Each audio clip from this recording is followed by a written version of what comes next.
Good afternoon, everybody. Thank you for joining us today.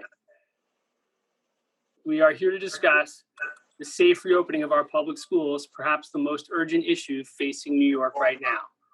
Their safe reopening affects literally everyone. Most of all our students, our teachers and parents, but also our transit system, our local businesses, the workforce, literally across every single sector. We're joined today by Michael Mulgrew, President of the United Federation of Teachers, which represents 200,000 education professionals. Good teachers are truly heroes. If we didn't know that before the pandemic, for those of us who have stayed at home trying to remote teach our children, we have been given that lesson really the hard way. And our city teachers are lucky to have a leader like Mike. He has led the UFT as president, he was its COO, but most importantly, he was a classroom teacher for 12 years at Brooklyn's William E. Grady High School. He fought 2 landmark contracts, including an agreement in 2018 that gave his members greater say in the direction of our public schools. He has also pushed for changes to the classroom that are having a profound effect on New York City school children. He was a leading proponent of the United Community Schools Action to bring health and social emotional services to school buildings, to provide a more holistic, caring approach to education.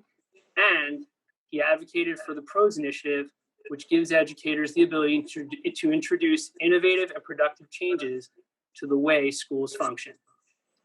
As we all know and can see from the results, Mike is a tough and a shrewd negotiator. But to see him only in that light as a political animal is to not give him credit he deserves as a leader of our city and not simply a leader of his union. I have seen firsthand the care and concern he has for our city students and his effort to provide them the tools and the support they need to succeed. I've seen him labor to help homeless students in our public school system and work to give them the critical support that they need to even have a fighting chance. You cannot fake that kind of commitment that he has, going above and beyond the job to do what is right for our city students. Mike, thanks for all you do for our city. Thanks for working with us in ABNY in places like the census, and thanks for being with us today. We are eager to hear about what's been going on as we approach the opening of our schools. Now, joining us to moderate today is Jen Hensley, an ABNY board member. She is a senior director at Lyft and their public policy team. Let me tell you, Lyft knew what they were doing when they hired Jen, who knows how our city runs as well as anyone. And while she has worked for the SDC and NYC Link, our community knows her best as the former executive director of ABNY, a job she held for 5 years. Jen's work to advance New York, and I'll call it specifically her focus, and an early focus on the import of the tech industry to the long-term health of our city, has had impact on our city to this day. As a board member, she continues to work hard to help make New York a better place to live, work, and raise a family. And I hand the Zoom over to you guys. Thank you both for doing this. Thank you, Stephen. Jen, so do you want me to go or how are we going? Please take it away. I think you have a PowerPoint to share with us, and maybe you can walk us through some remarks, and then I'll take us through questions if that works. Thank you so much. First, I want to thank ABNY and thank Stephen for all of your wonderful partnership throughout the years, and specifically in the last year, even though, you know, the census, because of the pandemic, the whole world got turned upside down. But this is the type of thing that we need to do to make sure that our city is moving in the right direction. And we all know right now we have some really significant challenges in front of us. So, Angel, if you would share the PowerPoint at this moment. Okay. So for us, let me just, today we're at a crossroads we know as a city, but it's really about what this slide says. It is our city, our economy, our schools, and our challenges. When the pandemic was hitting here in New York City, we had to first start quarantining teachers in January. Very few people knew that. So we were working with our healthcare professionals very early, and we knew we were going to have a problem. As we went into March and we landed up basically in a street fight to try to get our schools closed, because that's what the medical professionals were telling us really needed to be done, it was quite ugly. And it became quite personal between us and City Hall and the Department of Education. We knew what had to happen was the schools needed to shut down, because at that moment, Except for a few doctors who literally worked for the city, everyone else was telling us that we were probably being one of the major causes of the spread of this virus in this city. And then when we were able to finally get the schools closed, this became very bad time for this union itself. So we knew that we were hit harder than anyone else. And then we lost so many of our members. 130 plus UFT members died as a result of COVID. 73 of them were active members inside of the schools. A large majority of them were the paraprofessionals who actually work closer with the students than anyone else.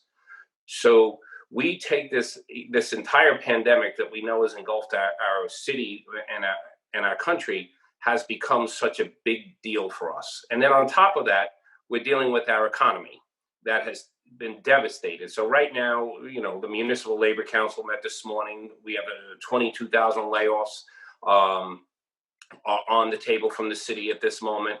9,000 teachers at the time when we're trying to get open in a pandemic. All of this is happening simultaneously. So for us, it's been about, we have to make sure we're communicating with everyone at all times. So we have thousands of cold calls on a daily basis with our members. We have done town halls on a monthly basis with over 25,000 people on them. We'll be doing one on Wednesday that they had to change the company's capacity because we're going to go way over 30,000 people on a town hall. Focus groups with parents, seeing what they need. When we were doing the remote learning, all of the what was working, what wasn't working. What we need to do to make that better if we're going to move forward into this blended working model. Working committees of teachers at every piece. Slow it down a little bit, Angel. So, and then we do district and borough-wide meetings, and as we're doing all of this, trying to get everybody ready to try to figure out a way for us to open our school system. We've also trained over 100 of our own staff members who are now working with our industrial hygienist. We have now visited over 1,000 of our schools just to check where they're at with all the things you're hearing about in the press. Are there PPE in place, the ventilation, and the other things? Now you can go forward, Angel. So we were waiting and working with the city we worked with the Department of Ed from June because they were not given a go-ahead to work with us before then. Even though we had said we needed to start the work to open our schools in April. So in June, we started with the Department of Ed, and in July and now in August, we're working with City Hall as well as the Department of Education. The fact is that we could not come to an agreement on certain parts of the plan that how to reopen our schools. Some of the things in terms of what a school needs to have in place, the PPE, the cleaning technology, the white paddens, those things we were able to agree upon. So that is what that 100 staff members who have been trained, those are the things they're checking right now. We've had a lot of parent, civic, and community organizations. We've met with all of them. The problem that we're having with the city is on a testing protocol. New York City has a very low rate at this moment, a positivity rate, which is quite low. But we also know, we're not naive, that there hasn't been a school system that has opened anywhere for live instruction that hasn't had many problems. None of them have, as far as we're concerned. Yes, they had very high positivity rates, the majority of them, but even those with the lower positivity rates still had major problems. So whether that was from their PPE and social distancing, which is the strongest piece that you have to have in place, as well as then your ventilation systems have to be actually functioning at a much better level than they were beforehand.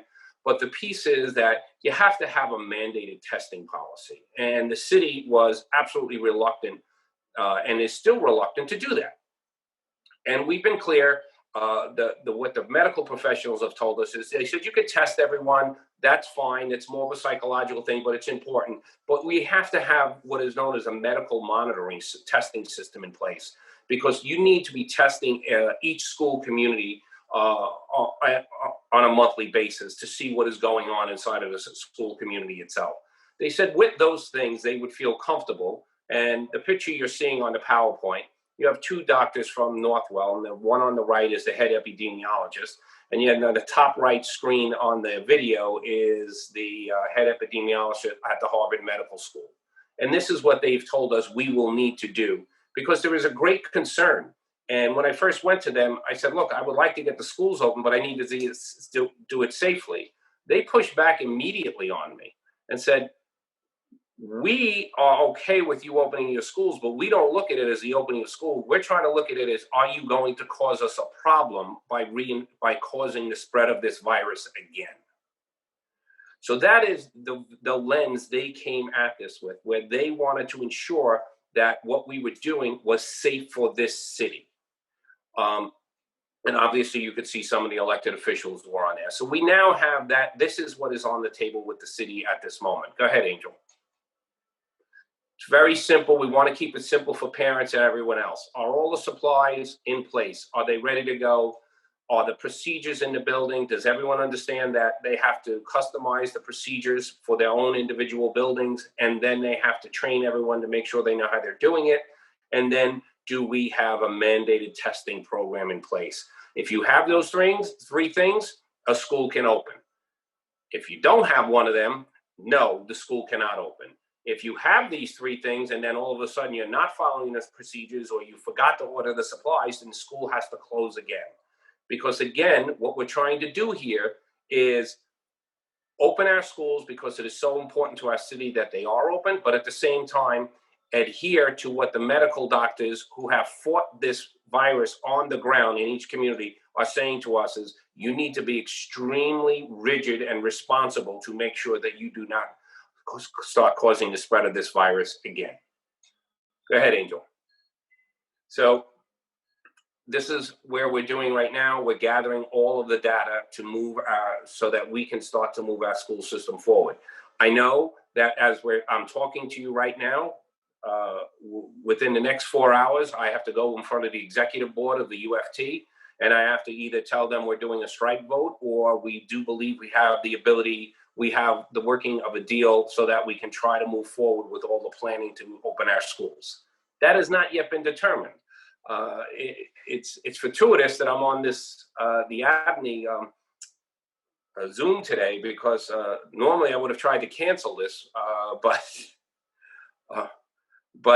you know, Stephen and everybody at ABNY has been so good at partnering and trying to do different things over the last couple of years.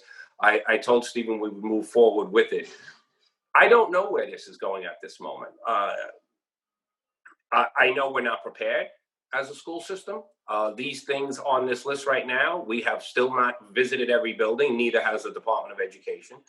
We do not have all of this equipment and supplies in all of the schools, and we have not checked all the schools for ventilation, but those that we have checked, there are definitely problems. But these are not insurmountable things. These things can be overcome if we have a willingness to really partner and work together with both the Department of Ed and City Hall. And we're hoping to get there. So, Angel, go ahead. So these are the basic PPE supplies at every school. These have already been agreed upon. This is what you need. The electrostatic sprayer, I call that the COVID killer. It's great. You wear it on a backpack, you spray it all over the place, kills COVID on contact. It doesn't clean the dirt, though, so you could have COVID-free dirt. It's a whole different other issue. Yeah, I had to deal with that. That doesn't clean the room. I said that it disinfects it. Yeah, so you have to explain to everyone that it be dirt in the corner doesn't mean you have COVID. There's no COVID on the dirt. It's like, why don't we just get rid of the dirt and have no COVID? It makes my life easier. All of these things have to be in every place. Entry and dismissal protocols, these are big deals. We have to keep that social distancing. That and the PPE, as I said before, the doctors cannot drill this home enough to us. PPE works. PPE really works when you have social distancing. These people run hospitals. We represent over 3,000 nurses in private hospitals. 2 of our hospitals were overrun with COVID, and the PPE protected them. But these are things that we have to teach people how to use these. Maybe I'll make news here. Bandanas don't work. Okay? You need a mask. I know everybody likes wearing those. So many people run around with the bandanas. They really don't work. signage in a school, all of the different places for people to wash their hands, plexiglass partitions. We have to do this to each and every school in New York City. Go ahead, Angel. As I said to you, the testing, this mandatory testing process is a big deal. You can't just test those who say I'm willing to be tested, because that's going to lead to a problem. And when we see that there's an uptick in a community, in a couple of zip codes that embrace a couple of schools, we're going to have to then ramp it up even more. Then that intermittent scientific sampling isn't going to work. Then you're going to have to ramp up testing in those communities. We've seen the city do that. They did it successfully in Sunset Park and Borough Park. They did it in the South Bronx.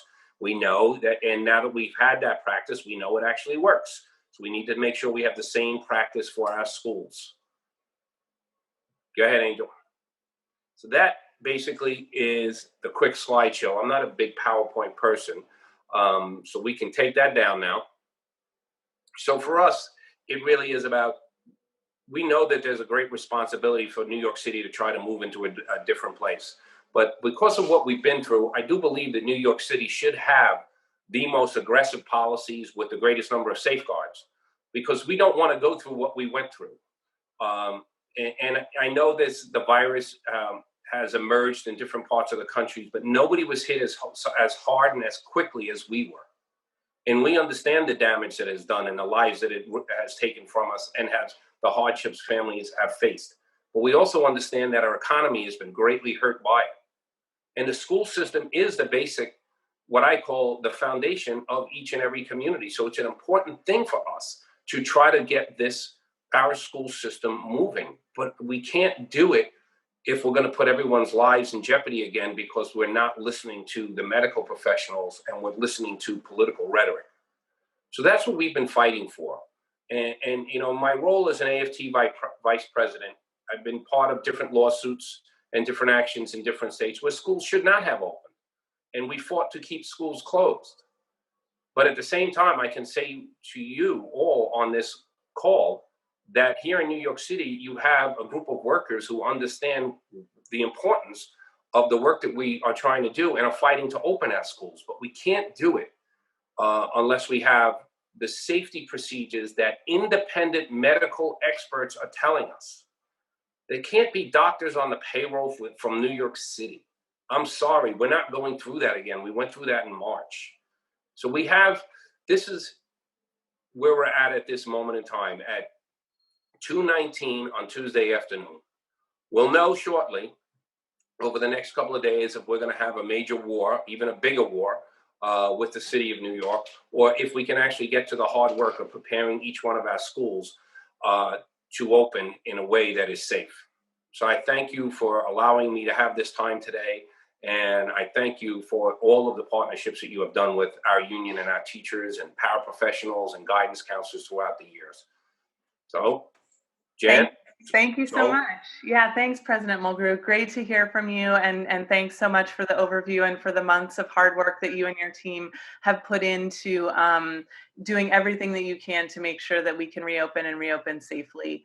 I wanted to let everyone on the Zoom know that we're going to be putting up a Q&A survey at the end of this. So if you guys can stay on and answer those questions, we'd really appreciate it. It would provide some very helpful feedback, and we'll be posting the results on the ABNY website. President Mulgrew, I think I'll start off as a public school parent. My kids go to PS 17 in Queens, and we're very proud of our school and of the great work that the principal and the teachers have been doing to manage through this crisis. And it really is the heart of our community. And at Lyft, in my professional role, we've been working hard to keep New York moving with partnerships with the AFT, with essential workers, all throughout the city, keeping everybody moving again. And as you think about what lies ahead, whether it goes the easy way or the hard way here, what can the ABNY community do? What can parents and families do? But also, what can the business community do to support you and your teachers during this critical phase? Well, the first thing would be to keep pushing at City Hall, and thankfully we've had thousands and thousands of parents We had parents last week when we announced our plan. We've had thousands of parents who've been pushing at the mayor. And that would be step one. Step two is if we do get to a place where we can open, it's not going to be easy. And at that point, there's different businesses, as you know, who can do different things to help out. And it's really about individual partnerships with schools themselves. I don't think that DOE has the broadband actually to deal with anything in terms of school-wide. They seem to, the city and everyone, I'll be honest, seems to stumble with anything people try to bring to them. But I can tell you, if you come to us, we've had some of the greatest relationships formed between so many different businesses and corporations in New York City with individual schools, and have really made a difference in tens of thousands of children's lives. And that's what we're going to need as we move forward. Because when we get the children back into the schools, it's never just about education, but we are quite clear that we're going to have a lot of traumatic care to deal with. No, that's right. And I think it's definitely something that the city really has to pull together to help address. We have a couple of questions from the audience. You mentioned ventilation in some of the schools that you and your teams have visited over the past couple of months and the issues that you've seen there. Can you shed light on what kinds of improvements are needed in the schools in order for them to reopen safely, in your view? Well, when we talk about ventilation, I want to be clear. In terms of COVID, it's about the exchange of fresh air into a stale air situation. So I know certain teachers and parents have told me, oh, we have the greatest air conditioning system. No, it's not about how cold your room is. And if it's about, is your air conditioning system's dampers open so that fresh air is being exchanged with it at all times? Because air conditioning actually works better when you don't exchange fresh air with it. That's a big no-no. Children, and if a school does have is fortunate enough to have central air system, they're going to have to keep their windows open. Older schools with the big old 12-foot windows, they're good to go. As long as those windows open, they're fine. They have tons of air coming in and out of them. But at the same time, the safety windows with the 6-inch openings, they're fine also. So really what it is about inside rooms in buildings without windows. We have to check to make sure that if there's a vent in a room, and if there is no vent in a room, then we have to check to basically close the room if there's no vent.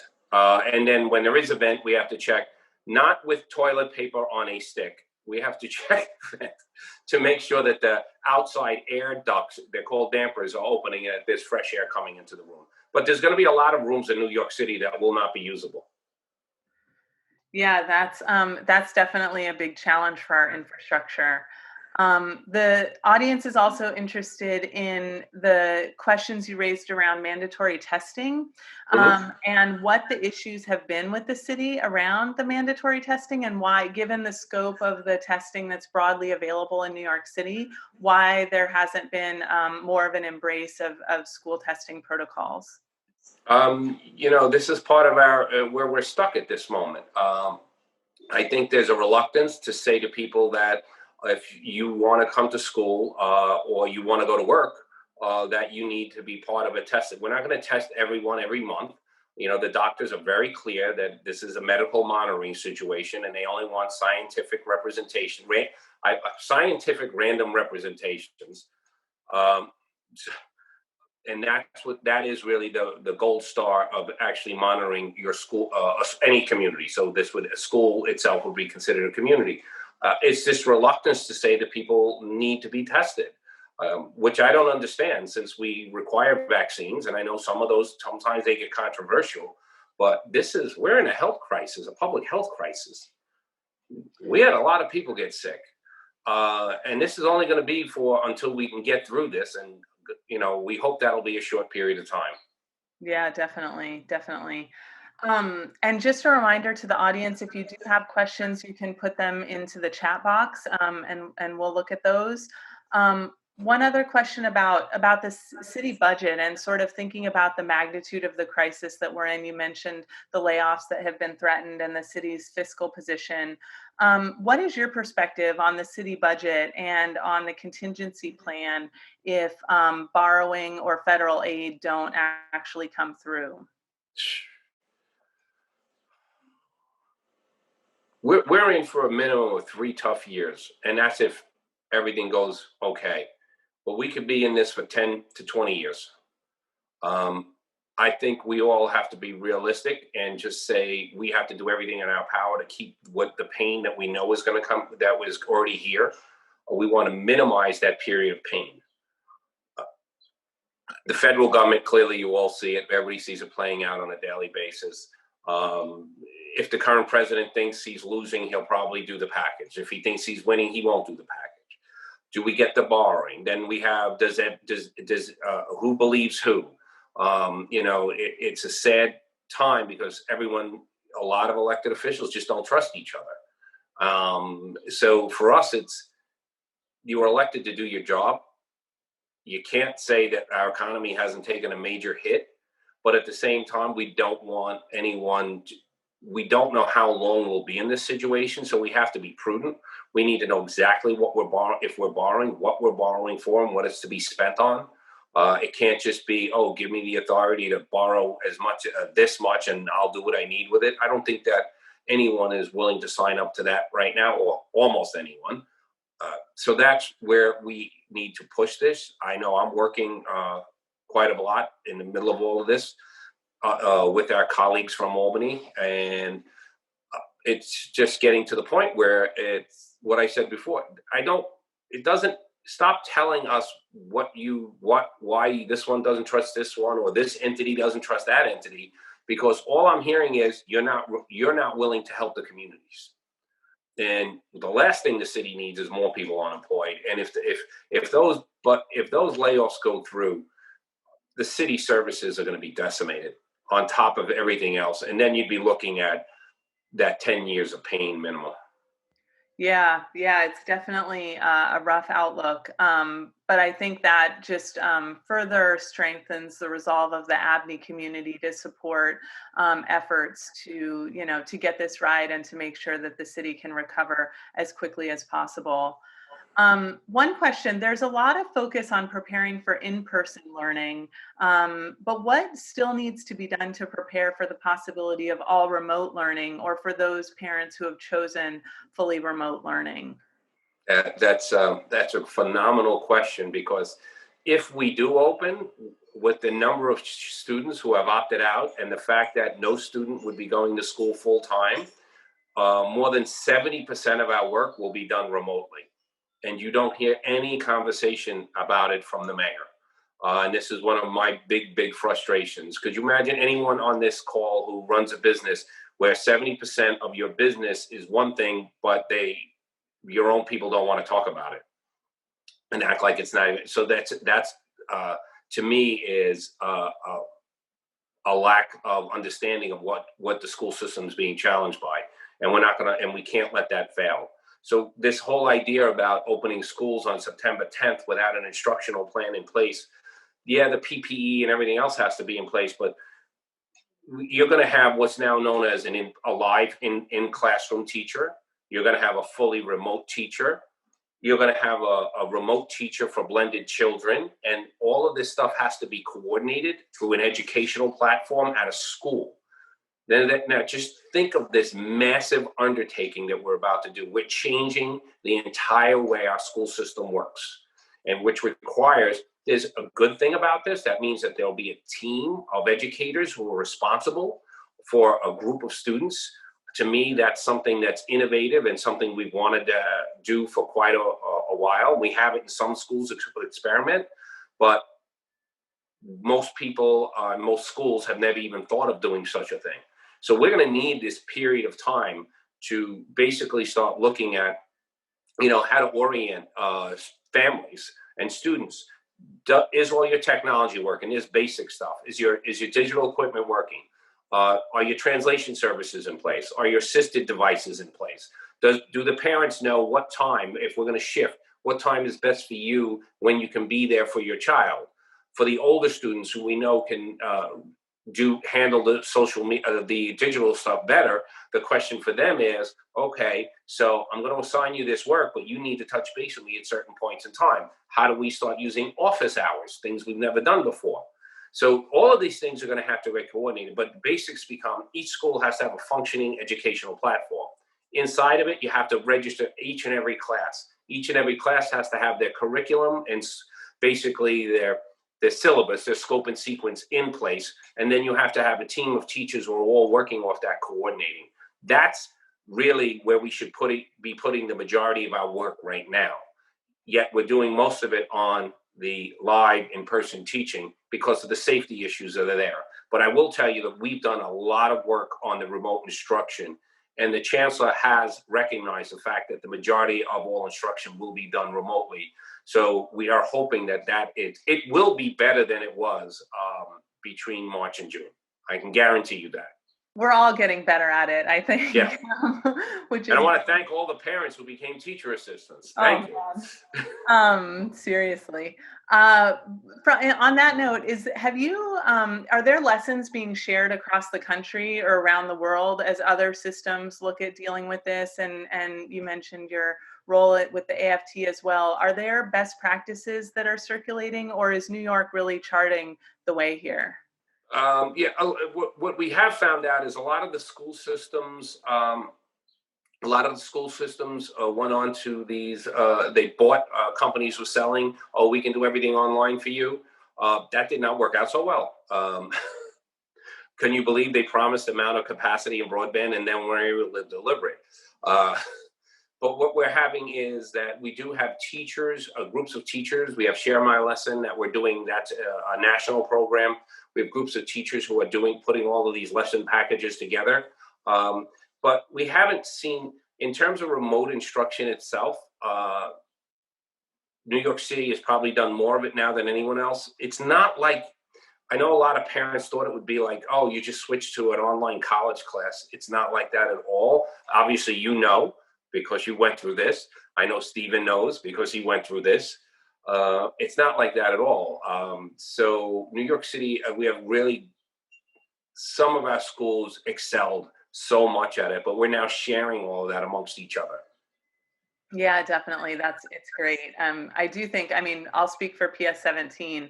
I think the teachers and the principals and administrators have really gotten extremely creative, and their dedication has never been more obvious than through this crisis. And I think, hopefully we can find ways that it can bring the communities together. Yeah. But I think moving to some questions that the audience has about the strike, potential strike, what can be done in the next several hours from your perspective to avoid a strike? Or is it looking like that's something increasingly likely as the minutes tick by? And Pressure on the mayor. Yeah. Look, I cannot and I will not back off the fact that I said we would not go back unless independent medical experts gave us a stamp of approval. So it's not like the mayor's going to convince me not to have a mandated testing program. It's not happening. I am not going. We went. Too many people died. We're not doing that. And if he had independent medical experts and people not on his payroll, they'd be telling him you would need to do this program. It's wonderful that we have all this testing, and I want everyone to go and get tested. I've been tested multiple times because we take care of both of our parents. But we have to be very serious about this at our schools. So it's really about that pressure on City Hall. And quite frankly, if we don't get there, tonight would be the start of the process.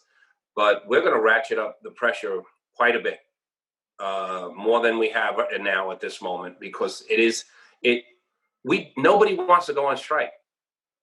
Nobody. But nobody wants to be put in a position, because what happened in March was that we were told there were safety procedures in place that weren't being followed. And when people were bringing in evidence of positive tests, they weren't being recognized. And so there is no trust. Yeah. And I mean, that seems like a fundamental issue. And it sounds like it's a sort of battle of the experts, is it? Not really. When I'm speaking to medical, as long as they're not on the city's payroll, I really haven't gotten. They're like, you should have number one. The best way to stop COVID is social distancing, mask, PPE, cleaning procedures, ventilation, and then a medical monitoring program to monitor to see if there's a problem. Because what you want to do is you want to catch that problem early and shut it down fast. And because that's how you actually stop the spread of the virus. So it's not that complicated. So though we have all of those things except for the mandated testing program at this point. So and that's the piece that if you don't have it, then all of a sudden you don't realize that there's been a lot of asymptomatic spread in a certain school, and you don't find it until somebody gets really sick. The medical monitoring program will flag it, will catch it if it's done correctly.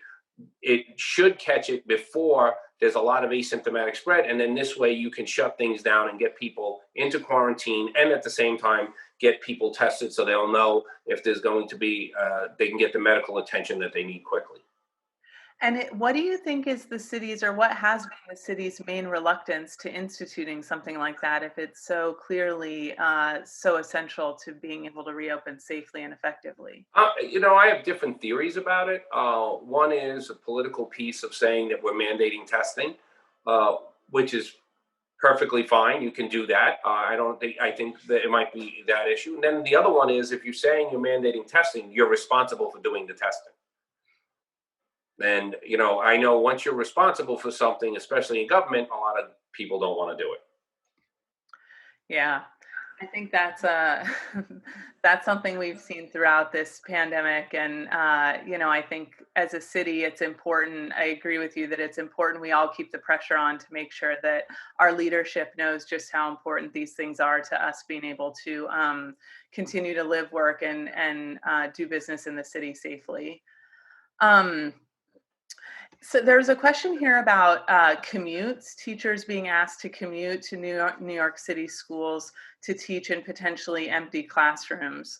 How are you thinking about balancing the need to have teachers in the schools depending on the number of students that may go back to a particular school? And what do you think that looks like over the next couple of weeks? That's why this September 10th thing doesn't look anywhere near realistic for us. We have many more students opting out than we have teachers with medical accommodations. So that means that we're going to have teachers being remote teachers. So why do we need them to commute? If they're a remote teacher, they should be doing it from their household. Mm-hmm. That's a big question for us. In terms of once we actually get the roster set in each school, because the number of children opting out is going up every day. Mm-hmm. And we don't know, we're not sure where it's going to be, but I'm quite sure it'll be above 40% by the time we open school. So, and we do understand that there's so many essential workers because we actually have 3,500 volunteer members who man the community resource centers from when we first shut down schools all the way up until next week. It was our members, volunteer members, went into those community support centers to supply essential workers with the childcare needs. We have to start figuring all of this out about how many remote teachers we need, fully remote teachers, based on the student cohort load, and then let's get some realistic numbers about how we get that all set up. But the commute if people are commuting, we want them to make sure that they're coming into a classroom. The average class size next year in New York City will be between 10 and 12. Mm-hmm. So we finally got lower class sizes.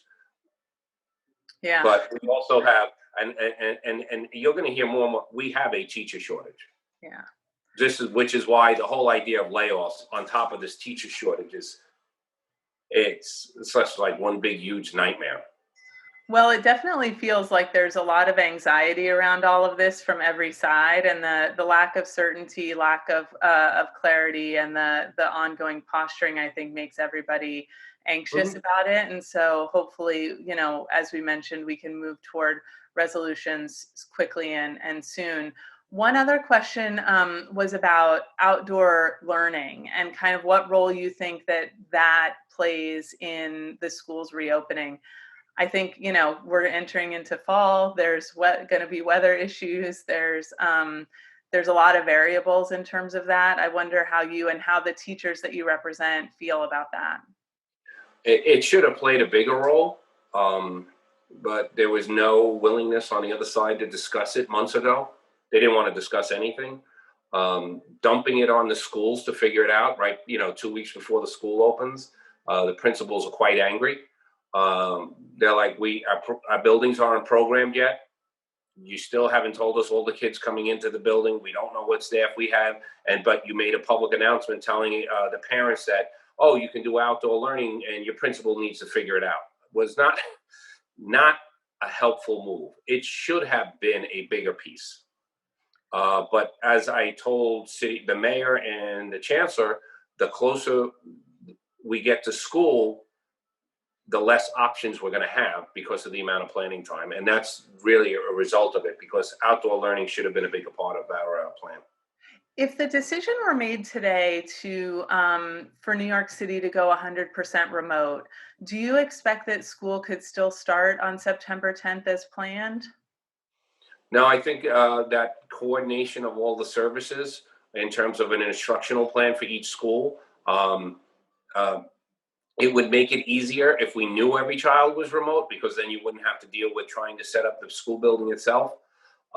We know we have a childcare crisis. Teachers are going to have a childcare crisis. Many of our workers will have a childcare crisis. And the remote situation would just make that worse. And then we'd have to shift into coming up with some sort of a plan for childcare, which is still quite real. And that's something that City Hall can't lose. They made an announcement about 100,000 slots. We haven't heard much about it since. But if it was remote only starting, would we open on the 10th? We could, but would it be done well? Probably not, because the things I'm talking to you about with these different teachers now and the new roles, nobody has, only my communications to my staff and the membership, they have not received any of this from their principals. And the principals themselves have many questions about how it all works together. That's why it was, in April, I think I was writing op-eds and going on TV constantly saying, we need to start planning. We need to start planning. And we just couldn't get any movement. Yeah. And here we are. What about parents of children with special needs, and how do you see the special education component fitting into a lot of that coordination that you spoke about earlier? And if I've been saying this, for a child in one of the local school districts, it's really about their assistive devices, the remote instructional pieces that are more and more of a concern. But if they're coming to school, if they've opted into blended learning, we're going to have a much higher degree of success with them, because we can go through so much of that with them when they're in our classrooms with us. That was a big thing between March, especially in the middle of April. The teachers were telling me over and over again, if I could only get the children in a couple of days a week, I could really enhance my remote instruction. So we know that a lot of good things are going to happen for that, especially for our students with special needs. District 75, which is our students with the greatest challenges, I'm concerned. You can't, under this pandemic, we're going to have to do a lot more, has to be planned out. And we have gotten very little. In fact, last week we kind of found out that the DOE was planning on just treating them like a regular school. I started in District 75, so I understand the challenges quite well. But the amount of PPE that we're going to need, the different types of PPE, face shields are going to be quite common. Teachers in gowns. It's almost a hospital setting in a lot of the situations. So I'm really concerned about District 75. But I'm hoping if we can get to an agreement and push back the opening of school, we can put that in a lot better place. Yeah, definitely. What about the lack of a school bus contract for transportation for students? How has that affected your decision-making process with regard to the potential strike or with the reopening plans? That's one you got to ask the mayor. It's not really, but I keep saying it. I'm like, we don't have a school bus. I Fair mean, I enough, don't know fair whose idea it was to cancel all the bus contracts enough. and then really not start getting moving on getting them back in place. But it usually takes 8 weeks to plan bus routes. Clearly, that's not going to happen. Yeah. We'll probably need less buses because less children will be actually coming to school. I'm guessing what they're going to do is work off of last year's bus routes and just try to, augment them into making them work. But that's somebody has a lot of explaining to do on that one. Not you. No. Someone asked about the recent New York Times story about Legionella in schools, or other, I guess, other potential healthcare issues that may come up as everybody's focused on COVID. Can you talk at all about any other protocols or concerns that you have about teacher safety or school safety? Yeah, we have to flush the systems. They've been flushing them already because so many of the systems were just shut down. So that is, I'm assuming the story came about is because people were talking about, oh, they're flushing their systems. That's type of thing. That's the type of thing that most people in the public don't know is going on. That's the work that we have been doing quite a bit of, changing all of the filters to MERV 14 filters, because MERV 13 filters, because they actually catch COVID. Big deal. A lot of work. Imagine every school in New York City, you're trying to change all their filters, but you don't have to change those filters. It's just something we're trying to get done. Certain duct systems won't hold them, so we have another way of putting multiple filters into them. A lot of that, and it's been working with the school facilities people actually has been. It's hard for me the school facilities people actually have been really rocking and rolling on this stuff because I think they understood right away that this was going to basically be like moving multiple battalions or a whole army all over the place, because that's really what we're talking about right now, between the flow of PPE as well as all of the cleaning equipment and as well as all of the checking to make sure that everything is continuing to work properly. So believe it or not, I'm feeling more comfortable about that than I am about the basic procedures in a school, because most teachers and principals don't even know what a COVID building response team is supposed to do. But that's part of what we have in things we've already agreed upon. Yeah, it does seem like there's very little information at the school level, like you said, getting sent from the district. I think we're going to move now to put the poll up. There were some questions that the ABNY team had formulated, so we'll make that available to all of our attendees. And if you guys can fill that out, we'd appreciate it, and we'll use that to further inform the discussion, the ongoing discussion with President Mulgrew and his colleagues. So please complete that when you get a chance. And President Mulgrew, just a couple other questions here as people move to answer those. Yes. I think going back to the strike question, I think there's just some question about sort of how that mechanically is working, whether you're coordinating with the principals union and other affiliates within the schools, or is this something that UFT is doing itself? Well, when you start preparing 130,000 people for a strike, it's not like you keep it a secret in New York City. We've had literally, we have 1,400 school buildings. We have 1,760 schools in New York City. We've had over 1,000 school meetings already with the members, with their elected union leaders. Those first happened at a borough level. Now we're doing all of the school-based meetings, and they're afraid, but they're afraid of a strike, and they're afraid of going in unless it's safe. So it's really, and we're in a position like most of the parents are right now, because most of the parents they want more information about, so they can make an informed decision. And the teachers are in the same position themselves. And then we have, unfortunately, because this is why the school system is so important to get open. We have some parents who don't have a choice, right? Let's just be honest about all this. They don't have a choice. So what I'm hoping is we have everybody knows we're preparing, and first phase, and everybody has an opinion on it amongst the membership.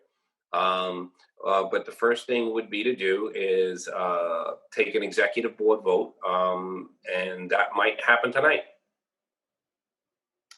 Yeah, well, we'll all be, of course, watching with bated breath as this unfolds. And I think, your call to action to really increase pressure on the whole conversation as parents, as community members, I think making sure that our voices are heard and that we're speaking up on behalf of our children and our schools and our communities is so important.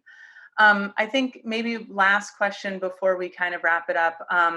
Are we, as you know, you talked a little bit about Albany and about Washington, D.C. And I think, just looking forward and looking beyond September 10th to, whatever happens with the reopening, and assuming that we can sort of stabilize New York's school opening, what happens then? How can we continue to support our teachers through the economic downturn that we're all going to feel, through the ongoing fight of this virus and of the pandemic? UFT has been such an important part of ABNY and as a business and labor organization for so many years. What are your priorities further out, and what more can we do to support those as well? One of the silver linings of the shutdown was a development of even greater relationships between teachers and parents. We can't just let that go. We have to continue to actually enhance it and make it grow.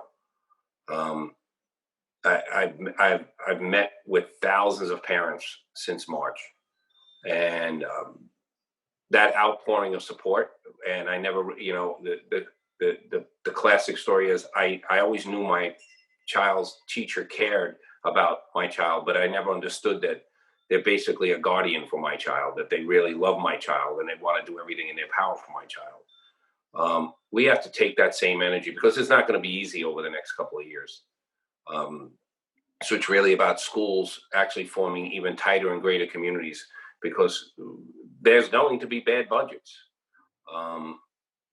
We're going to be dealing with every school in this city is not prepared at this moment for the traumatic care needs that they're going to have to be able to administer and support children through. So all of those things are part of that, forming even tighter support groups for the children in our schools. And that's something I'm looking forward to really moving. The parents have all been so good at saying, we're there, what do we need next? Because when, unlike most elected officials, when you ask parents and teachers, if it really is about the kids. It's the day-to-day stuff. They're our kids. There's nobody in teaching who doesn't, we're supposed to call them students. They teach us that in teacher school, to call them students. We all call them our kids. And that's not an accident, because that's who they are. They're our kids, and we will protect them. So that's what's going to get us through this. Yeah, thank you. As a parent, I can't echo that sentiment enough. And I also want to just make the point as well that I think parents and teachers have traumatic care needs that we'll all need to address as part of this as well. So we'll continue to support one another as a community and really lean on each other. And we know it's going to be a crazy couple of days for you and for your membership. And please know that you have the support of ABNY. And thank you so much for spending some important time with us here today. And we wish you all the best as you move everything forward.